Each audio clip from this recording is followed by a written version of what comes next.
नमस्कार दोस्तों, एक नई कहानी में आपका स्वागत है। जब मैं 12वीं कक्षा में था तब गर्मी की छुट्टी चल रही थी और मैं अपने समर वेकेशन में गांव आया हुआ था। मैं अपने गांव से 60 से 70 किलोमीटर दूर और रांची विद्यालय में अध्ययन कर रहा था। एक दिन बाहर बैठकर मैं पढ़ रहा था, तभी वो मेरे पास आए। मैं उस वक्त पढ़ने में व्यस्त था। अंकल बोले, बेटा अरुण कैसे हो? मैंने कहा, अच्छा हूँ अंकल, आप बताओ आपकी तबीयत कैसी है? अंकल मुस्कुराते हुए बोले, मैं ठीक हूँ बेटा, तुम मेरा एक काम करोगे? तुम्हारा बहुत एहसान होगा। मैंने बोला, अंकल क्या काम है? अंकल बोले, क्या तुम मेरे लिए फेसबुक पर आईडी बना सकते हो? मैं पहले थोड़ा अचंभव में पड़ गया, फिर मैंने उनसे हिचकिचाते हुए पूछा, फेसबुक पर आईडी बनाने के बाद आप क्या करेंगे? अंकल बोलने लगे, मेरा इकलौता बेटा दीपक यूएसए में एक सॉफ्टवेयर इंजीनियर है। वो पिछले 6 वर्षों से घर नहीं आया है। उसे देखने की, उससे बात करने को बहुत जी चाहता है। उसने शादी भी कर ली है और उसका एक बेटा भी है जो 3 साल का है। मुझे अपने पोते को खिलाने का बहुत जी चाहता है, मगर फिर भी उसने आज तक कभी अपने पापा को फोन तक नहीं किया। इतना कहकर अंकल की आंखें आंसुओं से भर आईं।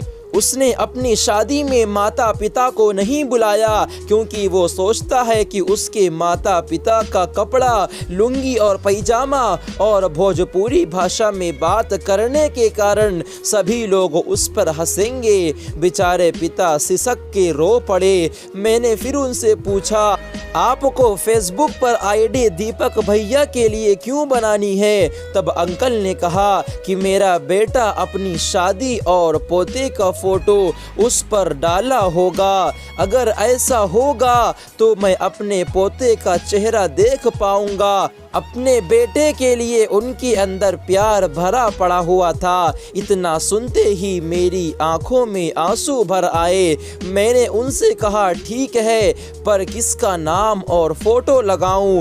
अंकल ने कहा, किसी भी एक अच्छी सी लड़की का नाम और लड़की की खूबसूरत फोटो लगा दो। फिर मैं हैरान होके पूछा, क्या?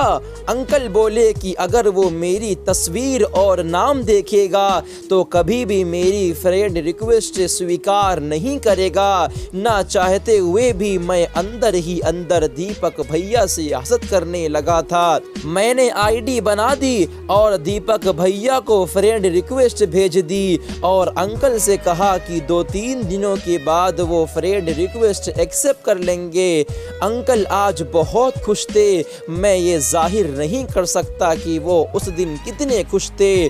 कुछ दिनों बाद दीपक भैया ने रिक्वेस्ट एक्सेप्ट की और अपने पिता से लड़की समझ के बात करने लगे।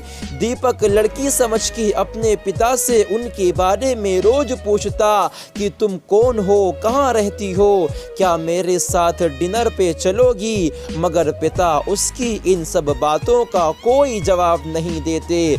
एक दिन पिता ने दीपक से कह ही दिया कि बेटा मैं कोई और नहीं, तेरा बाप ही हूँ।